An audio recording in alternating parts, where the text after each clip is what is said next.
para esse texto, porque nós estamos falando sobre os fundamentos bíblicos para a vida da igreja. Nós estamos no quinto fundamento, nós começamos a falar sobre ele na semana passada, e o quinto fundamento é o fundamento da piedade. Tá? Então, a primeira carta do apóstolo Paulo a Timóteo, nós começamos as nossas deliberações ali no verso de número 11. E eu quero dar continuidade a partir dali. Ele diz assim: Tu, porém, homem de Deus, foge destas coisas. Antes, segue a justiça, a piedade, a fé, o amor, a constância, a mansidão. Amém. Santo Deus, obrigado mais uma vez pela palavra, pela Tua palavra, ó Deus, pela Tua palavra bendita. E agora nos edifica por meio dessa palavra, em nome de Cristo. Amém. Bom, hoje nós vamos dar continuidade, eu espero pelo menos aqui prosseguir bastante com os irmãos, porque na semana passada nós definimos aquilo que é piedade e nós vimos, à luz inclusive de alguns comentários do próprio João Calvino, né, qual é a importância para nós da piedade. Hoje eu quero tentar falar sobre o significado da piedade, o inimigo da piedade e tentar concluir com vocês com o alvo supremo da piedade, tá bom? Então vamos começar aí com o significado da piedade. Geralmente quando a gente pensa em piedade, as pessoas, sejam elas, por exemplo, descrentes, ou até mesmo dentro da igreja, quando a gente fala em alguém piedoso, algumas pessoas vão atribuir isso, por exemplo, à questão da hipocrisia, né? A pessoa quer ser, às vezes a pessoa faz um comentário assim, essa pessoa quer ser mais santa, né? Mais piedosa do que os outros, enfim. Então é até um tipo de comentário depreciativo que as pessoas fazem quando o tema é hipocrisia. Se a gente se lembrar muito bem, né, geralmente hipócrita é alguém que olha para o outro com um desejo espiritual de ser mais do que o outro, né? E Jesus, inclusive, vocês vão se lembrar que Jesus condenou isso no seu ministério terreno. Ele se volta para os líderes religiosos da sua época, ele vai dizer que eles eram o quê? Hipócritas, porque eles tinham de fato uma aparência de piedade, de religiosidade, quando na verdade, né, eles não eram piedosos, entre aspas, né? Mas eles de fato eram hipócritas. E Jesus inclusive vai nos evangelhos nos advertir a que nós não venhamos a reproduzir o mesmo tipo de caráter, o mesmo tipo de comportamento daqueles da sua época. Lembrar também que os hipócritas, eles buscam enaltecer a si mesmos, demonstram aquilo que nós chamamos de um tipo de orgulho espiritual. Hoje em dia, será que a gente tem hipocrisia nesse sentido, irmãos? Temos sim, tá? Isso não foi pertinente apenas àquele contexto, ou aos contextos, né, dos quais são permeados por toda a Escritura ao longo aí de mais de 2000 anos do Novo Testamento, e aí mais 4000 anos lá para trás. Não, a hipocrisia é uma coisa, o orgulho espiritual é uma coisa que sempre existiu. E hoje em dia nós vemos esse mesmo tipo de atitude sendo manifestada de várias formas. Não apenas pelos membros comuns das igrejas, mas até mesmo pela própria liderança. Eu tive uma recente experiência com algo que se pareceu com isso. Não estou dizendo que foi exatamente isso, mas eu estava tomando um café em determinado lugar e aproximou-se uma moça, né, num lugar em que ela não poderia estar. Ela era uma pedinte, né, e ela se aproximou de mim, dizendo que ela era uma crente da Assembleia de Deus. E é impressionante, irmãos, a maneira como essas pessoas, às vezes, elas mudam até a própria voz. A gente vê isso muito em líderes religiosos, né, de outras denominações, né? Mudam até a sonoridade da voz para expressar um certo tipo de quê? De santidade, de piedade para aqueles que estão ouvindo. Então, o tempo todo ela falando comigo, não é, com aquela vozinha, com aquele comportamento. Não estou dizendo que o pedido dela não era lícito, não é isso que eu estou dizendo. Mas a primeira impressão não foi muito boa, não é? Tanto é que eu disse para ela, se existe uma regra no local em que você não pode chegar nesse local e fazer o que você está fazendo, como crente você tem que obedecer, né? Agora eu posso lhe ajudar de outra forma. Então, a gente vai ver isso de várias formas, inclusive aquelas que foram manifestadas no passado, entre os fariseus, né? Nós temos pessoas que aparentam ser religiosas e piedosas hoje? Temos. Certamente temos. E são pessoas que são aprovadas pelo Senhor Jesus, embora Ele não esteja aqui presentemente? Certamente que espiritualmente sim, né? Mas nós temos certamente esse mesmo de atitude hoje. Agora, piedade, irmãos, piedade é diferente. Piedade é um contraste com essas coisas, né? Nós já vimos isso aqui falando na semana passada. Porque a piedade, irmãos, ela é a expressão de o mais alto e amoroso senso de reverência e temor a quem? A Deus. Uma pessoa que é piedosa, ela de fato ela teme ao Senhor. Uma pessoa que é piedosa, como nós vimos na semana passada, é uma pessoa que aquilo que toma conta, as coisas que são importantes para ela, são primariamente relacionadas a quem? A Deus. Em como fazer as coisas para Deus, em como agradar a Deus. Um exemplo disso, eu quero que você abra comigo a sua Bíblia em Gênesis capítulo número 39. Então nós vamos lá para um exemplo de piedade. O exemplo de orgulho espiritual, de hipocrisia, eu já falei. Jesus e os fariseus ali no Novo Testamento. Mas um exemplo de piedade muito conhecido pelos irmãos está lá em Gênesis capítulo número 39. E eu vou ler rapidamente alguns versículos desse texto, tá? Gênesis 39. Vocês vão se lembrar que o contexto ali, você vai se lembrar que José, né, um dos filhos de Jacó, foi vendido para o Egito, e ele vai tomar conta dos interesses da casa de Potifar. No capítulo 39, os versos 6 a 9, diz assim: Potifar tudo o que tinha confiou às mãos de José, de maneira que, tendo-o por mordomo, de nada sabia além do pão com que se alimentava. José era formoso de porte e de aparência. Aconteceu depois destas coisas que a mulher do seu senhor pôs os olhos em José e lhe disse: deita-te comigo. Ele, porém, recusou e disse à mulher do seu senhor: tem-me por mordomo o meu senhor e não sabe do que há em casa, pois tudo o que tem me passou ele às minhas mãos. Ele não é maior do que eu nesta casa, e nenhuma coisa, ele vai dizer, nenhuma coisa me vedou, senão a ti, porque és sua mulher. Como, pois, cometeria eu tamanha maldade e pecaria contra Deus, diz o texto. Então, José, irmãos, o que ele demonstrou acima de tudo nesse texto? Um temor reverente e um amor por quem? Por Deus. Por Deus. Eu pergunto, José é um homem diferente de nós? Hein, irmãos? Não. Não é. No sentido, né, de homem, né? No sentido de um homem. Não, ele é alguém suscetível ao pecado como nós somos.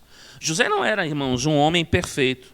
José não era um homem sem pecado. Nós somos iguais nesse aspecto, tá? Embora ele, exatamente como nós, carregasse todo o potencial para o quê? Para ser orgulhoso, para ser um hipócrita, para não temer a Deus. Porque nós carregamos todo esse potencial pecaminoso dentro de nós. E graças a Deus, porque o Espírito de Deus, ele nos refreia acerca de muitas coisas. Mas o que esse homem vai mostrar, irmãos? Um temor reverente por Deus. Foi exatamente isso que José demonstrou. Ele foge do quê? Ele foge do pecado. Ele escolhe fazer a vontade de Deus, porque ele é um homem que teme a Deus. Então José é um bom, na Escritura nós temos mais, mas José é um bom exemplo de piedade. Agora, veja o contraste, irmãos. E a gente pode estabelecer esse contraste sim. Veja, ele temia a Deus mais do que ele poderia desejar aceitar a proposta da esposa de Potifar. E todos os prazeres terrenos que ele poderia experimentar certamente com aquela mulher. Mas ele faz uma escolha. Não é verdade, irmãos? Assim também é conosco. Nós, irmãos, diante de nós, o mundo nos oferece muitos prazeres. O mundo nos oferece muitas coisas. Nós estamos sempre colocados diante de escolhas diárias. O mundo todo dia está dizendo assim: eu lhe darei prazer. Todo dia o mundo está apelando nesse sentido para nós, irmãos. Mas a piedade também tem uma voz. A piedade, irmãos, ela também tem um apelo. E a piedade diz assim: tema a Deus e anseie mais dele do que a aceitação desse mundo. É isso que a piedade nos faz compreender. É assim que a piedade nos faz entender as coisas e agir em conformidade com a vontade de Deus. Então a pergunta é: como então nós cultivamos esse tipo de piedade que inclusive caracterizava a vida de José? Como é que nós fazemos isso? E é interessante, se você voltar comigo para o texto lá de Timóteo, capítulo 6, capítulo 6, verso de número 11. Veja como é que ele começa esse versículo, e é interessante, né? 1 Timóteo 6, verso de número 11, ele diz assim: tu, porém, ó homem de Deus. Então ele está falando com quem, irmãos? Ele está falando com um crente, ele não está falando com qualquer tipo de homem. Ele está falando com Timóteo. Timóteo é um homem crente, é um homem regenerado. É um homem que colocou a sua fé no Senhor Jesus, ele serve o Senhor Jesus Cristo. Ele é um crente de fato. E ele está apelando então a quem? A um homem de fé, a um homem comprometido com o Senhor. E aí o que ele vai nos ensinar, irmãos? Algo muito interessante. Veja o que ele diz na continuidade. Tu, porém, homem de Deus, estabelecendo um contraste exatamente com aquilo que ele veio falando anteriormente, porque ele está falando sobre a questão do dinheiro, ele está falando sobre a questão da luxúria, está falando sobre a questão do pecado, ele já tratou sobre a questão de quem? Daqueles homens que são caracterizados pelas coisas do mundo. Então ele diz, tu, porém, ó homem de Deus, e ele diz assim, foge destas coisas. E aí eu vou só melhorar a nossa tradução na língua portuguesa, tá bom? Ela não está muito boa para a gente entender. Se por um lado ele diz, foge, qual é o contrário de fugir? Vamos lá. Qual é o contrário de fugir? Ficar. Vou usar uma outra palavra. Se você foge de algo, você deve perseguir a outra coisa. Então, a tradução melhor aí na língua grega para nós, dentre algumas, talvez a melhor aí, que se adapte melhor, a ideia que Paulo traz para este homem de Deus é, se por um lado você vai fugir de alguma coisa, por outro lado você vai perseguir outra coisa. Então ele diz assim, o que ele nos mostra com isso? Que a piedade, irmãos, ela não cai de paraquedas na sua vida, não. A piedade, ela não vai simplesmente vir do nada. A piedade, ela tem que ser o quê? Perseguida. Por quem? Pelo homem de Deus, pelo crente. Então, se você é um crente, o que é que Paulo está dizendo? Está nos lembrando. Lembra Timóteo, e como consequência disso também se aplica a nós. Nós também somos chamados a perseguirmos o quê? A piedade. E ele vai colocar algumas coisas. Logicamente eu estou me concentrando na piedade. Mas tudo isso tem a ver com uma vida de santificação, ou não? Ele diz, persegue, segue a justiça, a piedade, a fé, o amor, a constância e a mansidão. Nós estamos falando aqui, logicamente, do quê? Do fruto do Espírito. Que nos torna homens, não é, de fato, agradáveis a Deus. Homens tementes a Deus. Então ele vai dizer, persegue, porque isso não vai acontecer do nada. E veja um detalhe aqui ainda muito importante para a gente entender como é que se dá esse mecanismo, irmãos. Ela não acontece quando você evita apenas o pecado. Então, olha que coisa interessante. Você não se tornará uma pessoa piedosa evitando apenas o pecado. Sabe por quê? Evitando o mal. Porque o ímpio consegue evitar o mal. Há muitos ímpios que não procedem maleficamente, moralmente falando. Há ou não há? Há. Eles são capazes de realizarem obras, tá? Eu vou colocar aqui, vou usar a mesma expressão, mas eu vou fazer uma separação para os irmãos. Eles conseguem fazer boas obras? Num sentido humano, sim, mas mesmo as obras dos ímpios não são aceitas por quem? Por Deus, porque sem fé é impossível agradar a Deus. Mas ainda assim, moralmente falando, não são coisas boas? São. Então, a gente precisa entender que nós não vamos adquirir piedade na vida refreando apenas o pecado, irmãos. Não fazendo apenas aquilo que é o quê? Mal. Veja exatamente isso que ele diz no verso 11. Foge destas coisas. Pronto, dentro desse processo e desse mecanismo que vai me levar a ser uma pessoa de piedade, a primeira coisa é não praticar o quê? O mal. Não me envolver com o quê? Com o pecado. É refrear mesmo o pecado. Mas não apenas isso, irmãos. Envolve uma segunda coisa nesse mecanismo. Qual é? Ao mesmo tempo em que eu deixo de praticar o pecado e deixo de fazer aquilo que é mal, eu persigo o quê? O que é bom, o que é aceitável, o que é justo, aquilo que é piedoso diante de Deus. E Paulo vai expressar aí com várias palavras, né? Justiça, piedade, fé, amor, constância, mansidão. E a gente tem lá o fruto do Espírito lá em Gálatas, como Paulo também escreve lá. Então, Paulo não diz assim, olha, se afaste suavemente do pecado. Paulo não diz basicamente, olha, faz o seguinte, olha para outra direção. Paulo diz, foge!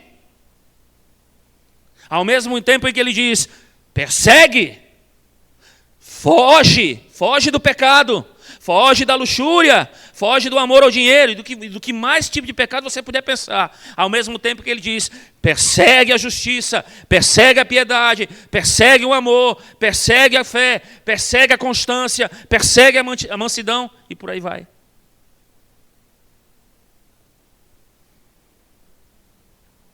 Paulo sabia, irmãos, mais do que ninguém, que fugir de algo nunca poderia estabelecer piedade na vida de uma pessoa. Ele sabia exatamente, irmãos, o que muitos anos depois, centenas de anos depois, o escocês Thomas Chalmers, também comentando sobre esse texto, diz assim, ele vai resumir dizendo assim, é o poder expulsador de uma nova afeição. É o poder expulsador de uma nova afeição. Tornando mais claro, se nós desejamos algum pecado, a maneira de viver em piedade não é simplesmente proibindo-nos de desejar o pecado, mas substituindo esse desejo pelo pecado por um desejo bom, por um desejo daquilo que é justo e daquilo que é piedoso. Com isso, nós vemos uma outra coisa importante, irmãos. Se os nossos desejos, eles não forem fixados naquilo que é bom, primeiramente na fonte daquele que é toda a justiça, toda a santidade, toda a piedade, que é o próprio Deus, nós jamais conseguiremos atingir o alvo, que é parar de fazer aquilo que está errado. Jamais. A piedade, irmãos, ela requer de nós, como Paulo vai dizer aqui, nas entrelinhas, disciplina. Nós temos que trabalhar. Ela não acontece por acaso. Por isso o apóstolo Paulo vai dizer, você deve perseguir a piedade. Mas há uma segunda coisa nessa noite ainda, irmãos. Há um inimigo da piedade. Qual é o maior inimigo da piedade? Qual é o maior opositor da piedade? É o mundanismo, irmãos. É o mundanismo. E o que é o mundanismo? Me permita defini-los nas palavras de um teólogo. Quando ele diz, o mundanismo é qualquer atitude que provoca a ideia de que o pecado é normal e de que a piedade é anormal. Agora você para e pensa comigo, não é exatamente isso que o mundo e a cultura ao nosso redor prega? O pecado, ele é o quê? Normal. A santidade e a piedade é algo que não cabe.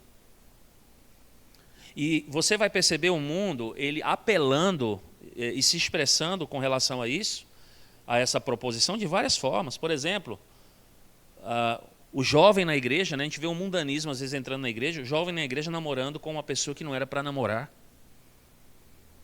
Não é verdade? Um relacionamento de namorados na igreja em que eles estão praticando sexo antes do casamento. O que é isso, irmãos? Isso é um padrão do mundo sendo vivenciado por quem? Pela igreja. O namoro misto é um padrão do mundo sendo vivenciado pela igreja. E o que o mundo prega? Não tem nada demais. Qual é o problema se as duas pessoas se amam? Elas têm que ser o quê? Felizes. Qual é o problema de se fazer sexo antes do casamento? Aí a gente volta para aquelas culturas do passado, greco-romana, helenística, que diziam o quê? Que o sexo antes do casamento ele tinha o seu proveito. Por quê? Porque a pessoa que iria se casar posteriormente, ela teria o quê? Uma experiência sexual. É isso que o mundo prega, irmãos. O que o mundo prega, por exemplo, e não vê a normalidade, é crente se aliando a ímpio e fazendo negócios com ele. Sociedade entre crente nos negócios é proibido pela Escritura. Você não deve se associar em um negócio com um homem ímpio, principalmente com um homem colérico, irmãos. Mas para o mundo isso não tem problema algum. O mundo diz que você deve usar os seus recursos da maneira que você quiser, porque o dinheiro é quem? É seu. Você ganhou com suor, mas a Bíblia nos ensina que nós não podemos usar o nosso dinheiro da maneira como nós queremos. Há um padrão para nós seguirmos, irmãos. Então, prestem atenção. Os apelos do mundo são constantes na vida da igreja. Nós estamos, irmãos, inundados por esses tipos de tentações mundanas diariamente que fazem parte da nossa cultura. Aí a gente vai entender quando a Bíblia diz que a gente não pode ser amigo de Cristo se a gente é amigo de quem? Do mundo, não tem como. Isso é uma contrariedade, isso é insustentável biblicamente, irmãos. Não há como vivenciarmos o padrão do mundo, sermos amigos do mundo, dos ideais do mundo, e ao mesmo tempo dizemos que amamos a Cristo, vivemos para Cristo, fomos salvos por Cristo. Não tem como, irmãos. Porque para o mundo tudo isso é encarado com normalidade, enquanto ser crente, ser um homem piedoso, criar os seus filhos no temor do Senhor, guardar os seus filhos para que eles se casem na mais alta pureza, para o mundo isso é o quê? Loucura. Anormalidade. Mas nós precisamos olhar aqui, irmãos, só para eu concluir, para um outro detalhe.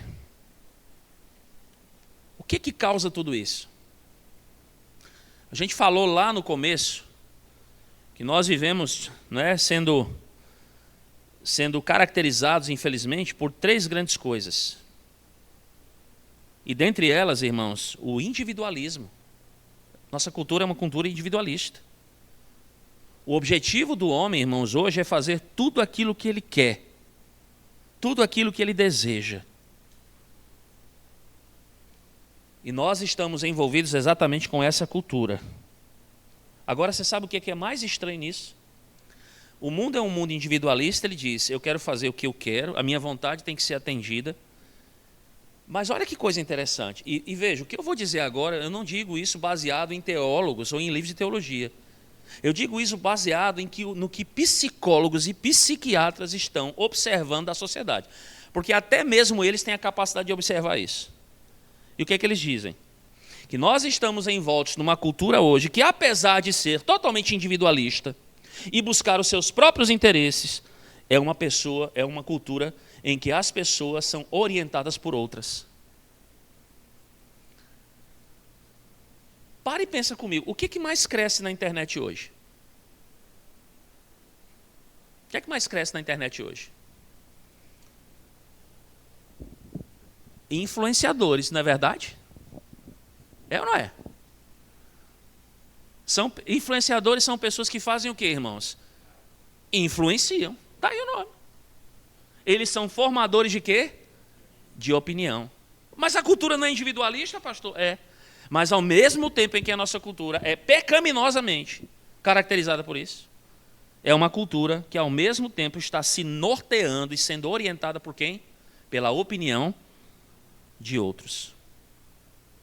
Aí veja qual é o problema. Em vez das pessoas estarem buscando bons princípios, e eu vou falar até do ímpio, até bons princípios morais que poderiam norteá-los, por exemplo, em boas coisas, até mesmo falar a consciência de uma certa forma, para ter uma vida, digamos assim, melhor, não é? Para estabelecerem melhor as suas prioridades. O que essas pessoas estão fazendo, irmãos? Elas estão olhando para os outros que estão ao seu redor e estão simplesmente fazendo exatamente o que essas pessoas dizem para fazer. Em vez de nortearem as suas vidas por bons princípios, elas estão fazendo exatamente o que os outros determinam que elas façam. Uma cultura que é dirigida, apesar de ser individualista, é dirigida por quem? Pelo outro. Esse é o grande perigo, irmãos. Esse é o grande inimigo da piedade nos nossos dias. Irmã, rapidinho que eu preciso concluir. Vá lá.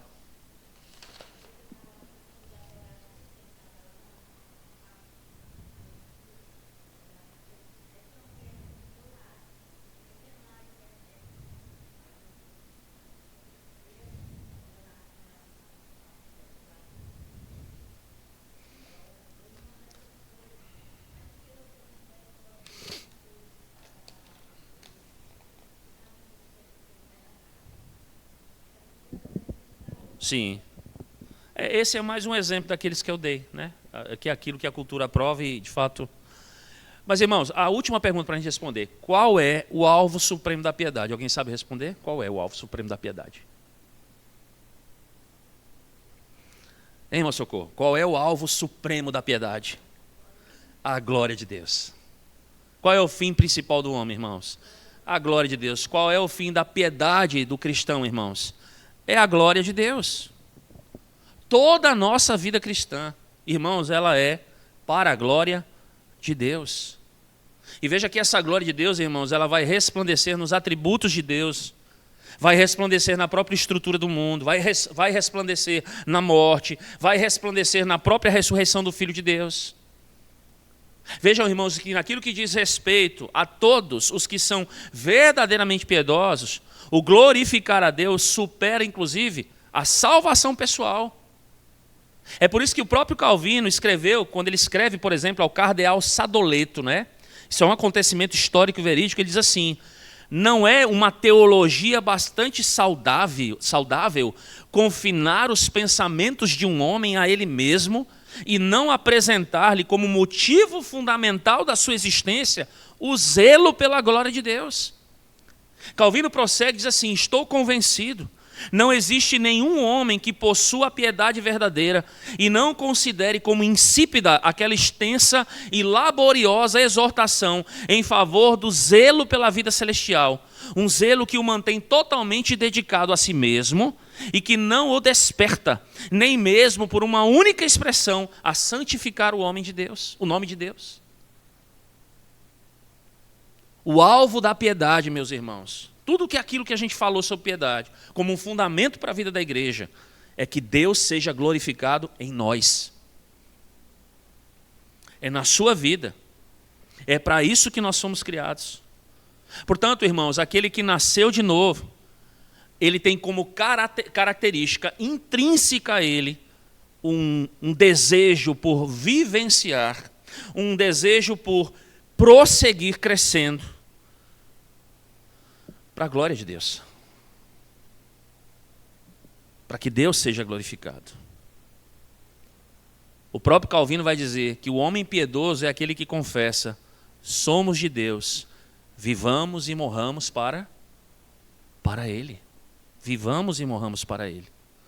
Somos de Deus, Calvino diz, sejamos governados por sua sabedoria e vontade em todos os nossos atos. Somos de Deus, em harmonia com isso, devemos segui-lo como o nosso único objetivo lícito em todos os aspectos da nossa vida. Portanto, irmãos, Deus redime, adota, santifica o seu povo para que a sua glória resplandeça nele e os liberte, inclusive, da sua própria individualidade e os faça viver para a glória de Deus. Esse é o alvo supremo da nossa piedade, irmãos. E sendo assim, nós vamos considerar a sua autoridade, vamos considerar a sua palavra, vamos considerar o seu evangelho, vamos considerar a sua verdade. Nós vamos ter sempre um desejo maior de conhecer a Deus e de vivermos em comunhão com Ele e com a sua igreja, cujo alvo é a glória dEle. E bendito seja o Senhor por isso. Sabe por quê, irmãos? Porque sem Ele nós somos incapazes de fazer isso. Ele nos proporciona, inclusive, a força e a condição para fazermos isso. E graças a Deus pela sua misericórdia e pela sua bondade para com cada um de nós. Que Deus nos abençoe, irmãos. Vamos orar. Senhor Deus bendito, mais uma vez nós te agradecemos por essa noite, por esse dia, por esta hora, por aquilo que o Senhor nos propicia aqui, Senhor Deus, de sairmos das nossas casas. Ó Deus, não é um tempo perdido, é um tempo precioso. Aqui, ó Deus, nós podemos mais uma vez adorar o Senhor que é o Deus santo, santo, santo, o Deus trino, o Deus bendito, o Deus que nos salva, o Deus que nos purifica, o Deus que nos abençoa e nos dá tudo aquilo que é necessário para que possamos, de fato, viver para a Tua glória bendita. Então, ó Senhor, nós temos muitas coisas que nós agradecemos ao Senhor. E em especial, como inclusive já foi dito aqui nessa noite, Tudo isso só pode ser possível na nossa vida. Todas essas coisas. Viver para a tua glória, sermos transformados dia após dia, adquirirmos piedade nessa vida, nos parecermos cada dia mais com o Senhor, sermos santos como o Senhor requer de nós, porque um dia Cristo foi à cruz e nos redimiu dos nossos pecados. Porque o nosso bendito Senhor e Salvador Jesus Cristo nos deu, através da sua morte e da sua ressurreição, esta possibilidade bendita de sermos uma nova criatura, e como uma nova criatura entendermos aquilo para o qual nós fomos criados, que é para a glória de Deus. Portanto, toda a honra, todo o louvor e toda a glória ao Senhor nessa noite, Senhor. E que as nossas vidas sejam cada dia mais agradáveis em piedade ao Senhor, Pai. Que possamos, ó Deus, ao mesmo tempo em que fugimos do pecado, que possamos de fato perseguir tudo aquilo que é bom, reto e justo diante do Senhor. Em nome de Cristo Jesus. Amém e amém.